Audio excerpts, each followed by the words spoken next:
Hello. Pato, How's it going? pretty good, man. You were, Uh, how is everything going? Did you have lunch today or not yet? yes, I was having lunch. I got home and it's like Rachel was like, "Oh, I forgot to tell you to buy something to eat tonight." It's like well, I'm leaving now. My sister is getting today from Argentina, so it's kind of like a pretty heavy afternoon. So after you have to go and see a client and then come back home and then go and pick up my sister at the airport. Oh, we will get it chop chop. Nice, nice. How are things going with your first contract? How are you feeling?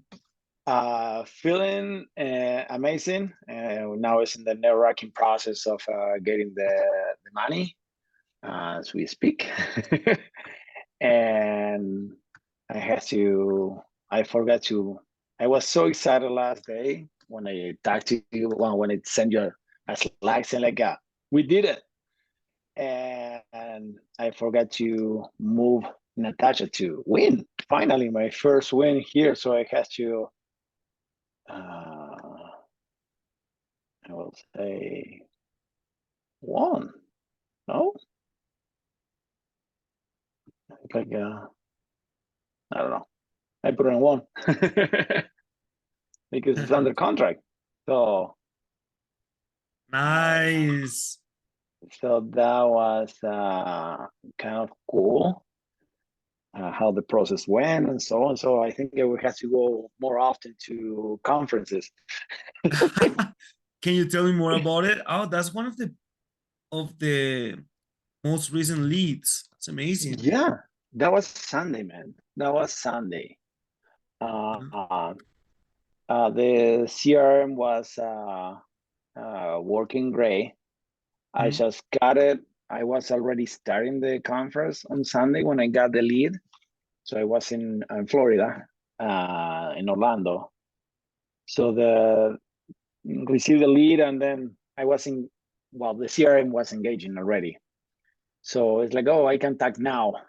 Say, I can. I'm in the middle of something already. It's like and it's like yes, I know. It's like people taking calls or stuff like that. I don't like that when I'm paying attention. I'm trying to pay attention. It's like, well, I paid for this. I came here, so let's make it worth it.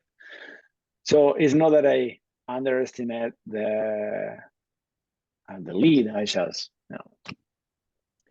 she got back and she scheduled her own appointment. So it's So a you didn't reply quickly like, hey, I'm in the yeah, middle it's of a a conference.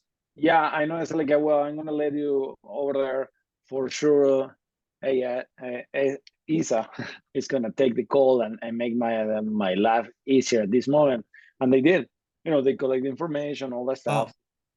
So since that she was, of course, I wasn't the only one, but I think I was the most authentic one. She cried the last day. She gave me hugs. Like the first day I met her, I was following today phone call with Jesse, and it's like that. I didn't talk about price at any time point in my face-to-face meeting. I I was just going around. She know what the house needs to be done. We agree more or less on the how much money to put in order to bring it up to life. We were both like really on target. We say 100, and she said yes, 100 at least. So she knew what she was against. So she only told me, well, I have a price in mind, but I don't think so it's going to happen. And I know that she told to ASA 350. So it's like, guys, ain't going to happen. So my my feeling was I told Rachel, like, it has to be in the 300 range, the house, for us to tackle. 305. So so it was good. It's like now it's like nice. applying for all the hard money and so on. We have my in-laws, they're gonna give me private money. We have another money coming in, so like everything works for the best. But So it took Sunday through Saturday, 6 days to secure the deal. do you have a couple of phone call conversations before going to the place, or how did it go? I had it, everything is set up to on call. like on a virtual, and she Mhm. would say, "Oh, I didn't pay attention to the text message. I'm here." So she sounded a little bit pissed, but I say, "Hey, if you're Oh, if you're at the house, sorry for the misunderstanding. Uh, right now it's like I'm working with my crew. I can be there in 25 minutes. I'm here. I'm staying in the house. Blah, blah, blah." So I got there, and then we start talking, and I was like, "I'm sorry. I'm not dressed as a worker, but today one guy was less, and I had to jump in. We had to finish all the project. So you know what it needs to take in order to have it done." And she said, "Totally get you, no problem." So build up a great relationship for an hour, looking around the house. She was showing me everything, the house that she grew up, father in hospice. So, and I was like, sorry that you get in this moment. And she was opening even more because we were talking and so on. So that was a good chat. So as I relate to what Jesse was saying, like, I'm buying, yes, but otherwise, what are you trying to accomplish with this house? And she said, I came here on the September 27th, and just I came here for 10 days, and it is October 20th. It's almost a month outside of my house, and I have to get back there. I have a business, I have wow. kids at home. So it's like all this stuff. It was incongruent. If she called in the first week in October, it wasn't not the same pressure as now. But we had everything was a negotiation all the time. And I thought that you can close in 10 to 12 days. Say, well, you have this extra step that a title will have to search. Your dad is in hospice. You have a power of attorney on the house and not on him, but at the same time, we don't know. It's like how long it's gonna take. Like say like we are dealing with other, and then just by the Hennepin, by the county, was one word they didn't like, and then they send it back. Wow. But it's like as an owner, it's like they didn't like the word owner on the title of the house. It's like I don't know which word, and then the title company figured that Mhm. out. But so by explaining that, I say, "Oh, will you attend close in 10 days?" And I say like 10 days, like 10. So that's 2 weeks, 10 working days, no, like Mhm. 10 days of calendar. And I say, hey, everything is gonna depend on the title. It's like I'm not at this point in telling you, yes, we can have a liquidity right now, but it's like that it won't. So we were back and forth, and then I give myself another week just to have everything. But she's been so good. She trusts us, even though that she had an offer at 310. She told me, if Mhm. you go, I have an offer. She After I disclosed my offer, she disclosed her offers. She said, Okay. I had 310, 315, 310 from the same company, but 315 has to be approved by a manager, which we know. The manager is me, and then probably you have to say that, it's like whatever. And they came at 310, and she said, I'd much rather to go with you because you are going to be taking care of the house. And it's like, I want to do the house. I want to flip the house. I'm not going to wholesale this deal. I'm more interested in having the flip. Yeah. And so we're in contact. I brought a bottle of champagne, Wow. like, just trying to find my way, Carlos. And then Awesome. I really enjoy I really enjoy this first deal. How I managed, how listening to all the videos, attending to all the calls, and that's what it gives me the most power. Jesse say like a practice, practice. It's a repetitive thing. It's gonna be repetitive Yeah. because everyone is gonna have objections and so on. So Awesome. I think I will say it was easy enough That she was really motivated to go out, and it gave me a couple things. It gave me confidence to myself and keep on going and doing more of this because it's real. It's like I was no until yes happened. So that's fine. Give me this give me more or less that I'm not so off from other investors in the area. So it's like well, if someone, the person who offered 310 sees later that it's 305, that person is gonna be pissed. Like, he's gonna like, what this guy did? I don't know. I just was real. At the end of our first conversation, she was like, all these hesitating and a bunch of stuff, and I say, I think you need a hug. Can I give you a hug? And she say, yes. She's been in that house trying to do a bunch of stuff for 3 weeks, man. So like it's just listen, and I just say, I think you need a hug. I just say yes. And then at the end, we signed the contract with the rates and everything. We went just taking measurements and some pictures just for our own thing. Yeah. And Rachel was like, well, let's go.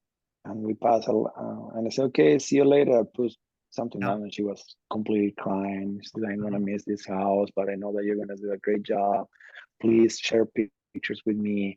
She is in the flooring businesses, so it's like, hey, I'm gonna ask you a couple questions just for what you see, for carpet or stuff like that. So we hit off in the right way, and so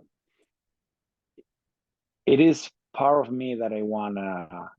It is nice, some people is like I'm done with the house, if it's some extreme situation happening in the house, yes, I'm not going to be offering that. But if someone is asking you, it's like, yeah, sure, I'm going to be sending pictures as much as you want, and then if it's too much for you, just tell me stop sending a picture. I want to mention something real quick, man, and it is, if you don't mind, this short conversation that we've been having, I think other investors may benefit from listening to your experience. So if you don't mind, we could also share this in a YouTube video. Yeah. Awesome. So I guess to complement a little bit of what you're saying, this is your first contract coming from Facebook leads. It's a success call. I mean, this is what we call a success call. I don't know if you remember at the beginning, we mentioned that when that happened, we were gonna have a success call. So correct. It's just a very improvised success call, but still a lot of good value here. Maybe I will ask you just one last question, right? Yeah.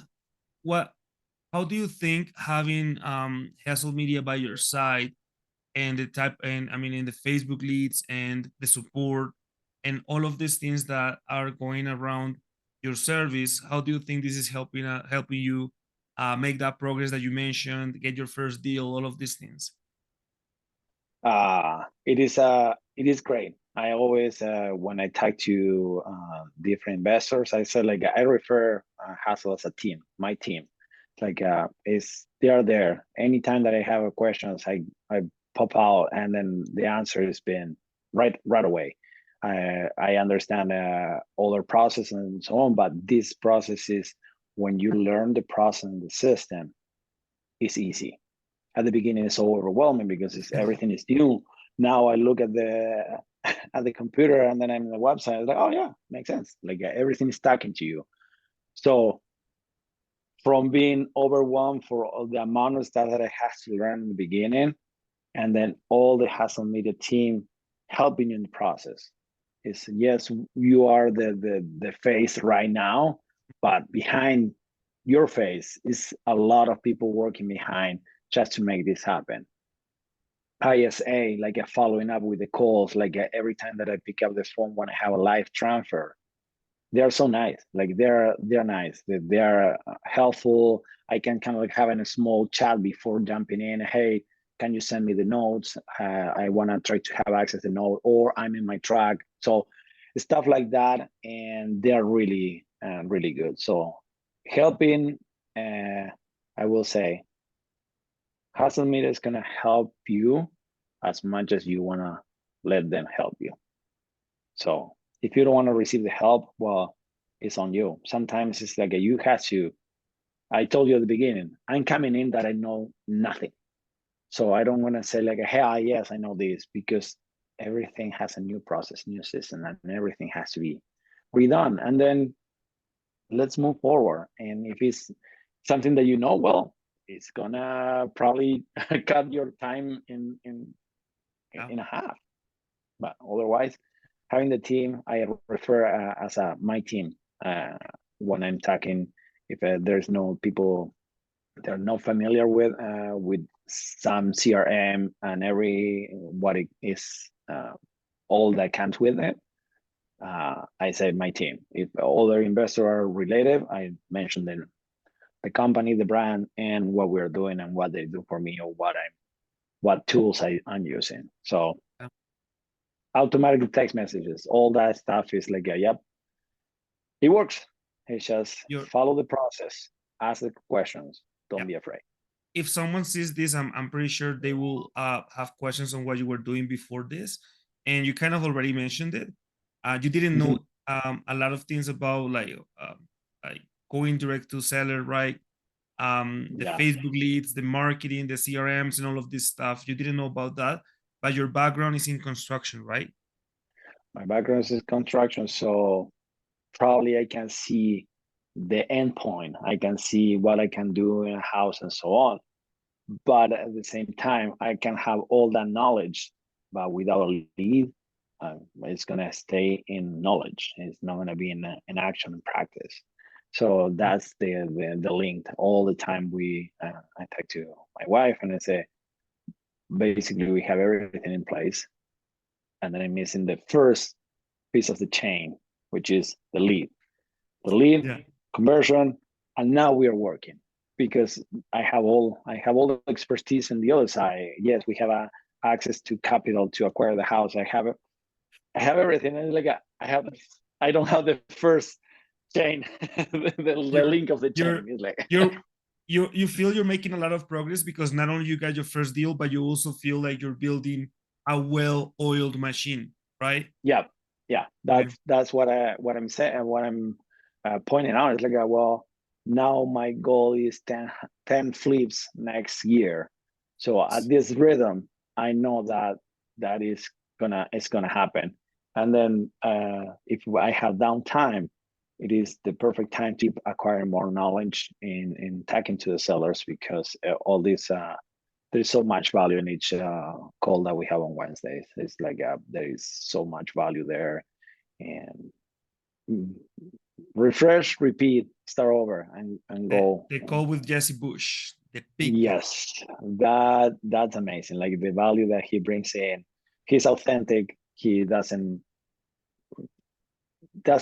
give anything like for granted. It's like no, this is what had to happen. This is gonna happen, and just don't take personally, and they keep on moving.